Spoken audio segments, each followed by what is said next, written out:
Tolong tengok dulu nah. Sebab tajuk metodologi kita nak buat penambahbaikan pada kereta kawalan jauh. Okay, kita kena faham tu. Jadi sebelum nak buat penambahbaikan kereta kawalan jauh, saya akan ajar kamu step by step. Maksudnya mula-mula kita nak kena pastikan infrared sebagai halangan. Okey. Lepas tu kita nak pastikan kamu guna handphone sebagai kawalan. Sebab dalam kita kawalan jauh, kita perlu guna handphone. Kita tak bagilah nama dia kawalan jauh. Okey. Lepas tu kita akan buat yang ketiga.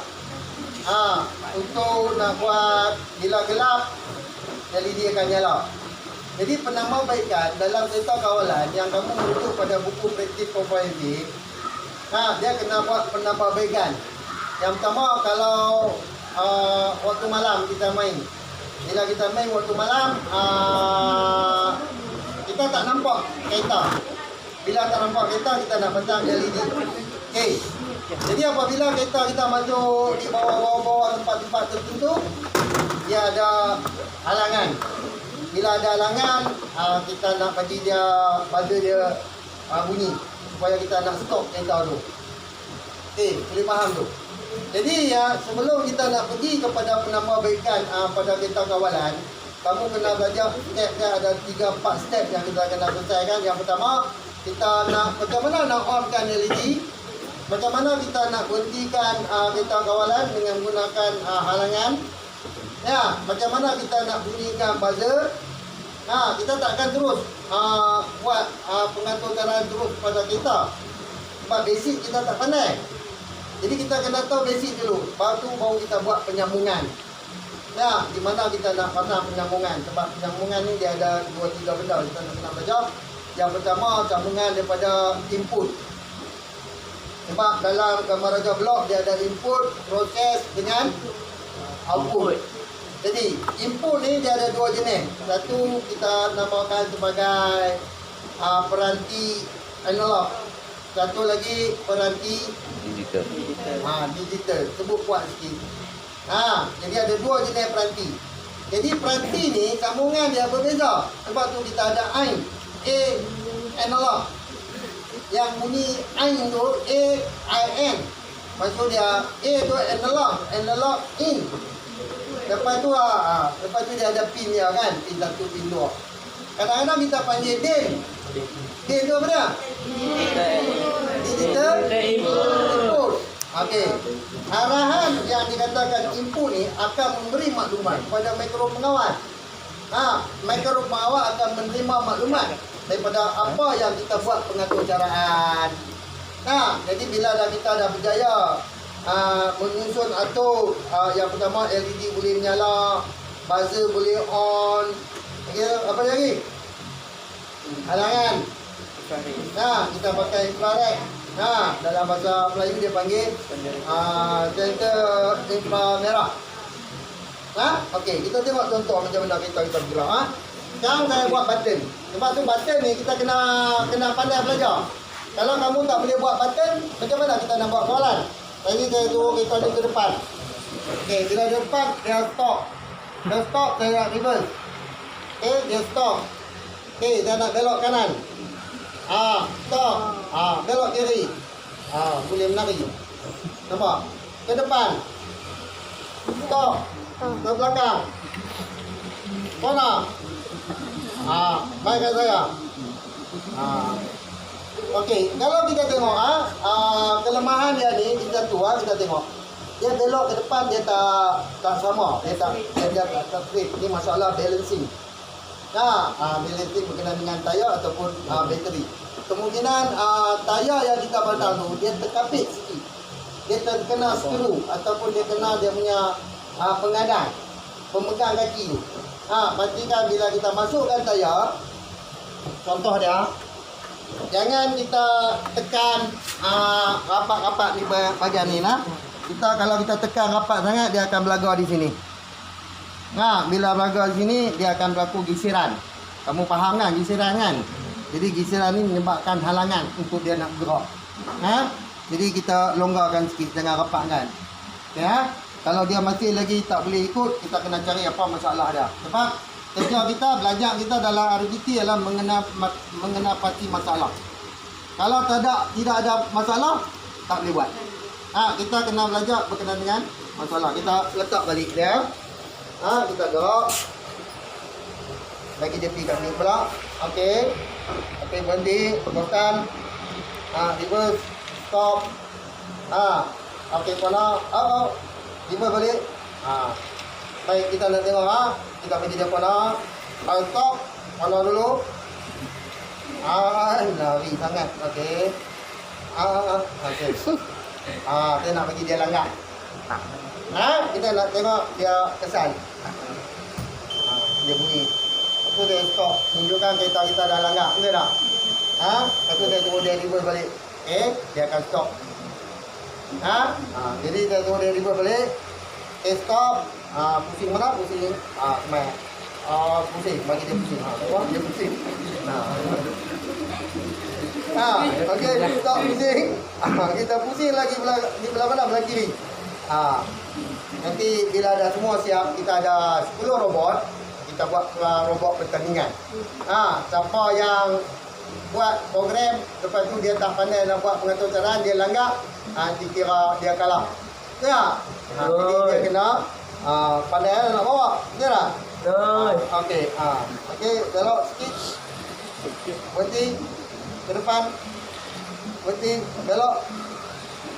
Belok. Tak boleh berhenti tak? Kalau kamu pandai mengajar kontrol, memang cakap lah. Pakai 2 jari je tak? Saya dia petik 1 jari lah kan? Okay, kita tengok dia pergi ke depan. Dia gelong lagi. Tak apa, nanti kita habis ni kita tengok balik dia punya balancing tayar. Balancing tayar ni disebabkan yang kita kena faham adalah geseran. Berlakunya geseran. Jadi semua pergerakan ni kita namakan sebagai pergerakan mekanikal. Jadi kalau kita nak kenal apa itu mekatronik dia mesti ada berapa elemen? 4. Salah satu bateri. Baik. Ataupun sistem elektrik. Jadi sistem elektrik kita ada lah. Sebab kita tengok bateri kan. Baik, yang kedua kena ada apa? Kawalan pengatur caraan. Kawalan pengatur caraan yang kamu nak susun nanti. Yang ketiga kena ada apa? Sistem mekanikal. Sistem mekanikal. Ada tak sistem mekanikal kat situ? Ada. Apa benda yang bergerak kita namakan sebagai sistem mekanikal. Itu asas. Jadi kalau sesuatu projek yang tidak ada 4 ilmu yang ada saya sebut tadi, maka kita tak boleh nyatakan dia sebagai mekatronik, produk mekatronik. Kamu boleh beritahu tak contoh-contoh selain pada produk mekatronik yang kamu tengok kawalan tadi. Baik, 4 elemen yang perlu ada dalam mekatronik. Yang pertama apa dia? Sistem mekanikal. Sistem mekanikal. Kalau kita tengok di sini projek ni, kita ambil dia sebagai contoh sistem mekanikal. Contoh sebagai komponen ataupun produk robotik ataupun mekatronik. Baik, dalam mekatronik contoh dia dia mesti ada mekanikal. Jadi bahagian mana yang kamu kata mekanikal tadi? Tayar. Tayar, sebab tayar bergerak. Bila ada satu pergerakan, memadailah ia sebagai produk. Tak boleh kata mekatronik lagi. Sebab kita nak kena ada 4. Okey? 4.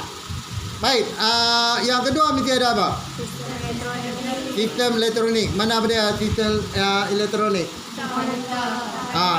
Lita ni. Kalau kita tengok lita ni, dia ada semua komponen-komponen. Komponen dia termasuklah perintang, LED, kapasitor. Yang kita boleh kenali.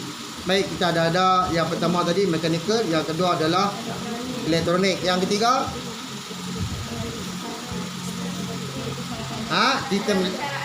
sistem pengatur caraan. Baik. Di mana yang kamu katakan sistem kawalan dan pengatur caraan? Handphone ni pengatur caraan ke kawalan? Kawalan. Jadi pengatur caraan kita buat dalam program. Program yang kita pilih adalah kita kadang-kadang kita boleh sebut C++. Ataupun kita guna Caret, kita guna bersama dengan coding. Coding yang kita belajar tu daripada form 2 tu sampai form 3 Yang tu kita namakan dia sebagai pengatur caraan. Okey Baik, last kali apa ni kena ada apa? Sistem elektrik. Elektrik paling mudah. Ni bateri. Bateri yang kita guna adalah bateri direct ke, bateri terus ke, arus terus ke, arus lalik? Arus terus. Okey, 4 sistem dah ada. Jadi kita faham, saya jadikan dia sebagai contoh mekatronik. Sebab dalam sistem robotik ini ataupun robotik car, dalam kereta ni kita ada 4 sistem. Yang pertama mesti ada elektrik, yang kedua mesti ada elektronik, yang ketiga mesti ada mekanikal, yang keempat mesti ada kawalan dan pengatur caraan. Baik, boleh tak kamu bagi contoh produk apa yang dikatakan mekatronik? Pagar automatik. Macam mana kamu kata pagar automatik itu mekatronik?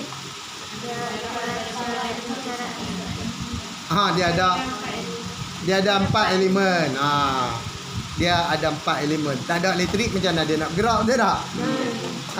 Tak ada elektronik macam mana nak buat kawalan, dia tak? Jadi kawalan yang kita buat sebab tu dia ada remote control.